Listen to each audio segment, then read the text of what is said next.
కాలంలో ప్రయాణించే యంత్రాన్ని తయారు చేయడం ఆరంభించాను. నిజానికి నేను ధ్యానంలో చూసిన దృశ్యం మాదిరి ఈ యంత్రం తయారు చేశాను. ఆ యంత్రం నిజంగానే ఒక అద్భుతం. ఇక ఆ బ్రహ్మదేవుడిని ధ్యానించి నేను నా కర్తవ్యాన్ని మొదలు పెట్టాలి. నేను ధ్యానంలో కూర్చున్నాను. అంతలో ఓ ఆకాశవాణి వినిపించింది. అది ఇలా పలికింది: కర్మచక్రాలను సరిచేయాలని నిర్ణయించుకున్న విశ్వకర్మ, ఏదో గాఢమైన సందిగ్ధంలో ఉన్నావు. నీ ధ్యానంలో ఆందోళన కనబడుతున్నది. దానికి కారణం? అవును, నేను చాలా ఆలోచిస్తున్నాను. బ్రహ్మదేవుడి మాటలు, విష్ణు భగవానుడి మాటలు నాకు అనేకమైన ప్రశ్నలను మిగిల్చాయి. కర్మ నుండి ఎవరూ తప్పించుకోలేరు. సతీ మరణం, అది ఆ రుద్రుడిని కూడా దహించేస్తుంది. కాలం ఎంత విచిత్రమైనదో కదా. ఏమో, ఏదో గొప్ప కారణమే ఉండి ఉండొచ్చు. కానీ ఈ కర్మలను దాటి ఇప్పుడు నేను ప్రయత్నిస్తున్నాను. నా ఈ కర్మకి గొప్ప కారణం లేకపోవచ్చు, కానీ దీనివల్ల ఈ ముల్లోకాలు పాలించేవాడు ఆ ముక్కంటి నాకు ఏదో గొప్ప విషయాన్ని తెలియజేయాలి అనుకుంటున్నాడు. అది ఈ సృష్టికి చాలా అవసరం. సరిగానే పసిగట్టావో విశ్వకర్మ. కొన్నిసార్లు మనం ప్రశ్నలతో సమాధానాలను వెతుకుతాం. మరికొన్నిసార్లు మన దగ్గర సమాధానాలు ఉంటాయి, కానీ వాటి సరైన ప్రశ్నలు తెలుసుకోవాలి. నువ్వే గమనించి చూడు. ఈ సృష్టిలో అద్భుతాలను నువ్వే సృష్టించావు. ఆయుధాలు, ఆభరణాలు, స్వర్గం, వజ్రాయుధం, సుదర్శన చక్రం, ఇవి అన్నీ వాటికి అవే సాటి. ఇంతవరకు రాని ఆలోచన ఇప్పుడు నీకు స్ఫురించింది. కాలంలో వెనక్కు వెళ్ళాలి అని కాలయంత్రాన్ని సిద్ధం చేశావు. ఇది సతీ మరణం ఆపడానికా, రుద్రుడి ఆవేదన తీర్చడానికా, లేక ఆ పరమేశ్వరుడు నీకు స్వయంగా గురువై నేర్పిస్తున్న కర్మరహస్యమా? ఓ సంచారి, నీ కర్తవ్యాన్ని నీవు నిర్వర్తించు. ఆ పైన భారమంతా ఆ ఈశ్వరుడిదే కదా. ఒక ముఖ్యమైన విషయం చెప్పడానికి ఇక్కడికి నేను వచ్చాను. ఎట్టి పరిస్థితిలోనూ నీవు ఆ కాలంలో ఉన్న విశ్వకర్మ ఎదుట పడవద్దు. కుదిరితే ఆ విశ్వకర్మని మాయచే ధ్యానంలో లీనమయ్యే విధంగా చేయు. నీ కర్తవ్యాన్ని నీవు సులువుగా చేసుకోవచ్చు. విశ్వాన్ని నియంత్రించే విష్ణువుకి తప్ప నీవు అందరికీ ఆ కాలంలో ఉన్న విశ్వకర్మలాగే కనిపిస్తావు. కనుక అప్రమత్తంగా నీవు అనుకున్న పనిని సాధించుము. అలా ఆ ఆకాశవాణి పలికి అదృశ్యమయ్యింది. నా మదిలో కొన్ని వేల ఆలోచనలు, నా గుండె చప్పుడు నాకు స్పష్టంగా వినిపిస్తుంది. నేను ఈ సృష్టిలో మునుపెన్నడూ జరగని విధంగా ఈ కాలయంత్రాన్ని తయారు చేశాను. నేను సృష్టించిన వాటిలో ఇదే అద్భుతమైనది, ఆశ్చర్యం కలిగించేది. కాలాన్ని కూడా ఇది చీల్చుకొని పయనిస్తుంది. ఈ రథచక్రాలు కూడా సిద్ధంగా ఉన్నట్టు కనిపిస్తుంది. దీని కాంతి కంటిని చెమ్మగిల్లేలా చేస్తుంది. బంగారు స్ఫటికం వల్లే దగదగా మెరుస్తున్నది. ఇక సమయం ఆసన్నమైనది. కాంతి వేగముతో ఇప్పుడు ప్రయాణించవలే. ఇది పుష్పక విమానము కంటే అద్భుతమైనది.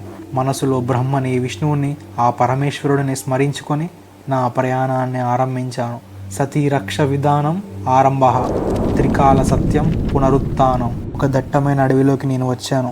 ఈ ప్రదేశంలోనే నేను ఏకాంతంగా ధ్యానం చేస్తూ ఉంటాను. అయితే నేను మొదటిగా చేయవలసిన పని నాలానే ఉన్న నన్ను నేనే మాయ చేయటం. ఇంతకీ ఇది ఎలా సాధ్యం? నాకు స్ఫురించిన ఆలోచన నిజంగా నన్నే మాయ చేస్తుంది. బ్రహ్మ చేసిన సృష్టినే నేను చేయగలను.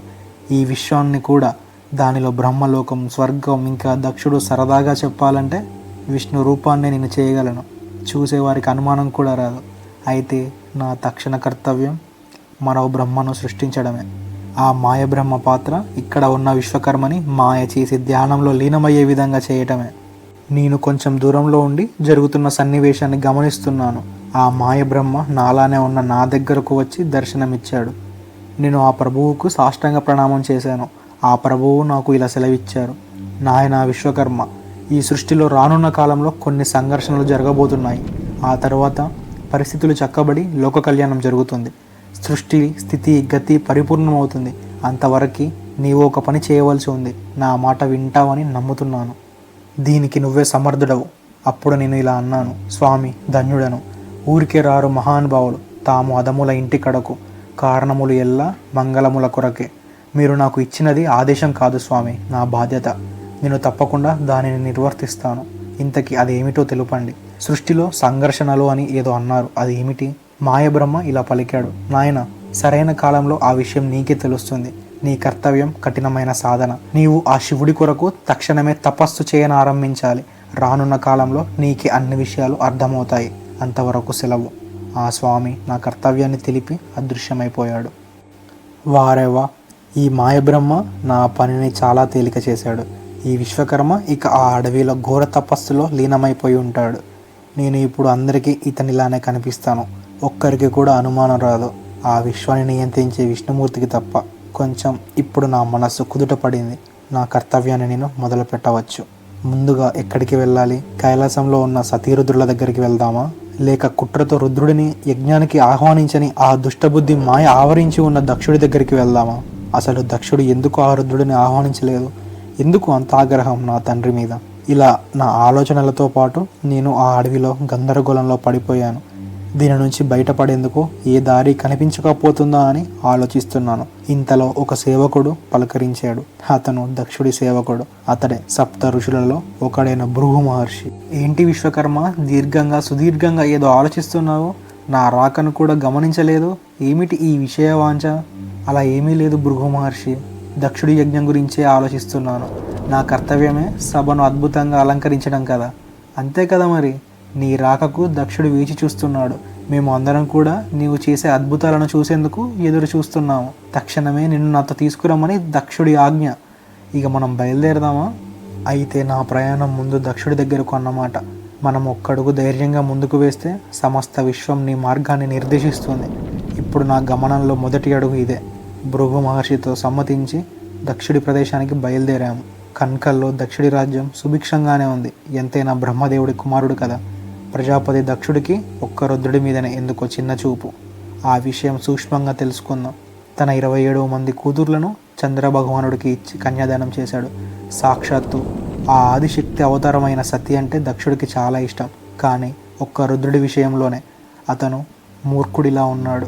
ఏమో, అది దగ్గర నుండి చూడవలసిన సమయం ఆసన్నమైనది. చూద్దాం.